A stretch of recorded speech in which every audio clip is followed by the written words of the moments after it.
Ayon kay San Juan, madilim-dilim pa ng araw ng Ilinggo, nagkaroon na si Maria Magdalena sa libingan.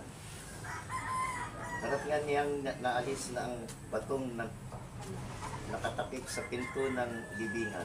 Dahil dito, natakbo siyang pumunta kay Simon Pedro.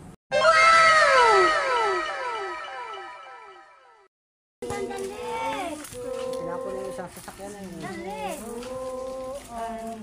Kaya ito makakaalam sa bawat pagkukuro, lahat ay magkayakap,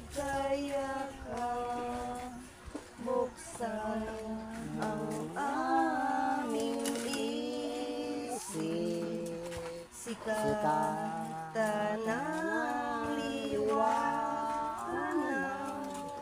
ng pusang tampiling, tuloy mabanal.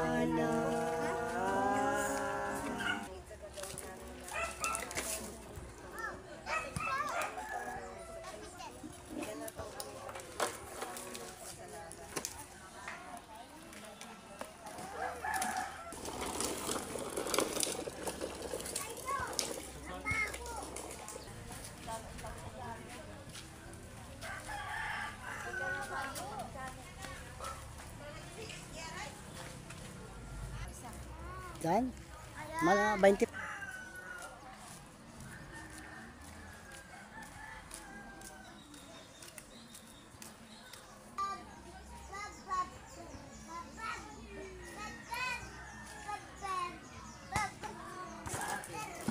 Pinili mula sa isinulat ni San si Maria Escriba. Di ba sindihan mo para may papumunta ako sa nakasunod mo?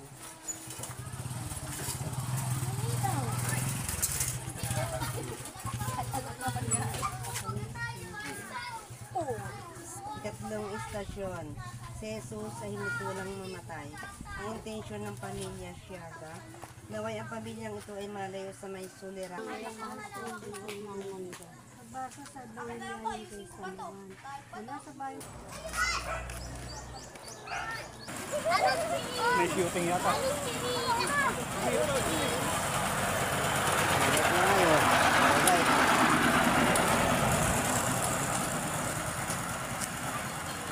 Ay kaapat na istasyon, ang paghampas sa Panginoon Jesucristo at pagpuputo ng puno ng tinig.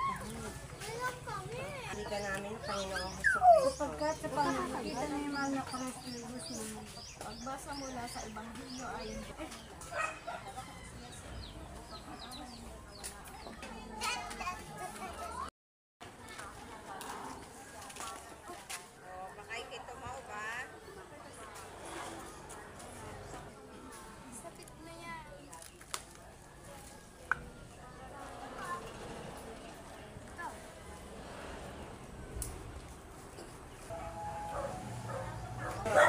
ang pagpapasahan ni Jesus ng krus, ang intensyon ng pamilya Hispana, nagpapatubayan po nila ang pamilya nito ilayo sa lahat ng pahalakan at karamdaman.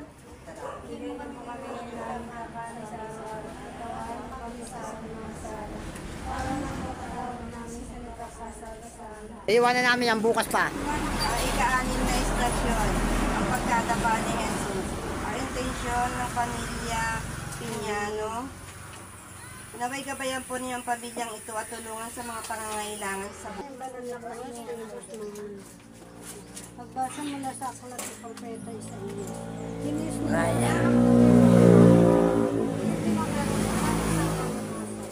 akala natin ang dinanas ni Ito. Ayaw kumalitan sa bayaran natin ang iyan sa kalooban ng Diyos.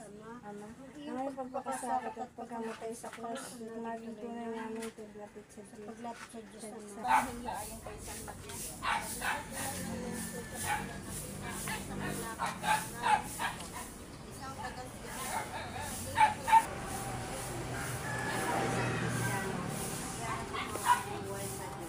At kung mayroon ako 1,000 buhay, bawat isa sa kanya aking iyakan. Manalangin sa Panginoon sa buhay natin ang hawak sa pangkatawa. Silibing ang mga naman.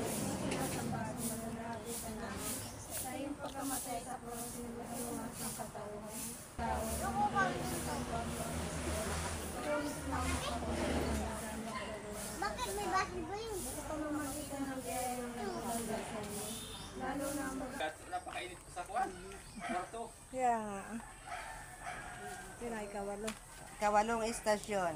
Nasa lubong ni Jesus ang mga babaeng taga Jerusalem. Ang intensyon ng pamilya Marabilla na may pagpalain ng pamilyang ito na malayo sa anumang karamdaman at iligtas sa lahat ng uri ng kapahamakan. Sinasamba at pinupuri ka namin ng Panginoong Heso Kristo.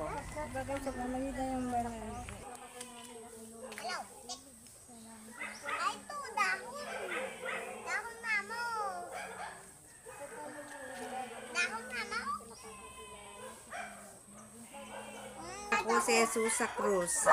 Ang intensyon ng pamilya Rosa na mabigyan ng malusog na pangangatawan ng pamilyang ito at maliwanag na kaisipan.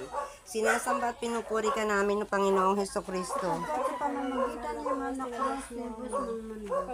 At nagsampula rin siya upang malaman kung alin sa kanyang mga damit ang mapupunta sa bawat isa. Ikasyam ng umaga nang ipako nila sa krus Sa taas ng krus, isinulat ng sakdal laban sa kanya, hari ng mga Hudyo. Pagninilay mula sa isinulat ni Santa Teresa. Pagkat sa pamamagitan ng mga nakros ni Nagbasa mo sa Ebanghelyo ayon kay San. Mga tayo nakatayo at nanonood. Ililibak naman siya ng ating ng bayan. Manila. Stop. Ito yung bahay niya, no? Hindi pa tapos nga kayo. Nabitin. Oh, may. Hindi man yata yun na kayo.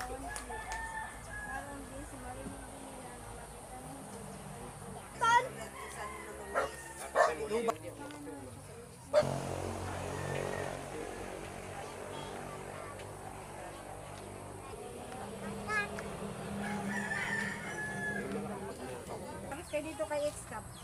Stop na. Si Jesus ay namatay sa krus. Tatlo na lang po ito. Okay na.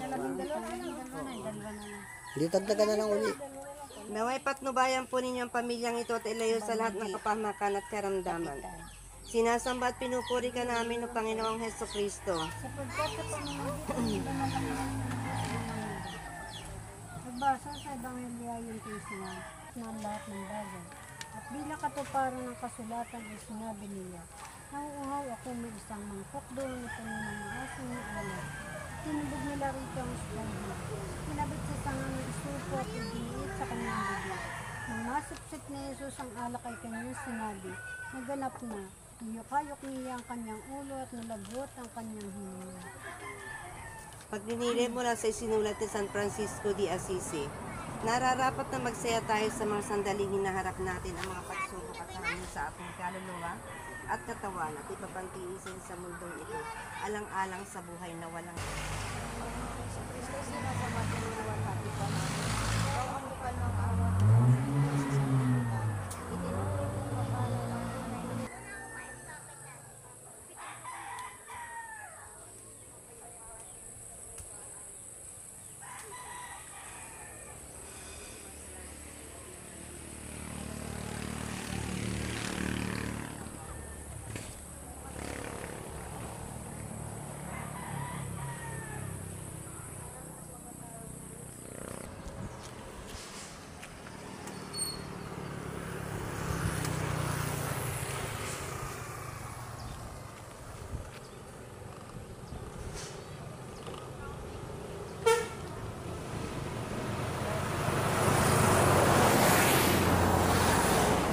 Saan na tayo lulusot ay? Paikot na ito pala eh. Paikot na pala. Yung tayo sa may... Paikot na. Saan na tayo nalulusot? Oh. Oh, kaya nga na yan ah. Eh, Banji. Oh, dami ng bahay yan. Ang ikalabing-tatlong istasyon, si Jesus ay niligin. Ang intensyon ng pamilya Clapier, naway gabayan po ninyong pamilyang ito tulungan sa mga pangangailangan sa buhay. Sinasamba at pinupuri ka namin ng Panginoong Heso Kristo. Pagkat sa pamamagitan ng mga nakros ay Diyos ng mundo. Pagbasa sa Ebanghelyo ayon kay San Juan. Si Jose ay taga-Arimatea at sadya kay Pilato upang humingi ng pahintulot na makuha ang bangkay ni Jesus. Si Jose ay isang alagad ni Jesus, ngunit palihim nga lamang dahil sa takot sa mga Hudeyo. at mapahintulutan niya din Pilato, kaya kinuha ni Jose ang bangkay ni Jesus, sumama sa kanya si Nicodemo. May dalang pagbangon ng 100 libreng pinag sa kanya. Hindi magiging balakid para sa kanyang buhay espiritu ng pamilya Clavier na may matama ng pamilyang ito ang kasaganaan sa buhay at kapapala ng Panginoon. Sinasamba pa namin at pinupuri Panginoong Jesucristo. Sapagkat sa pamamagitan ay malalaparas na lubos mo pagkasal. Ayan. Pagbasa sa Ebanghelyo.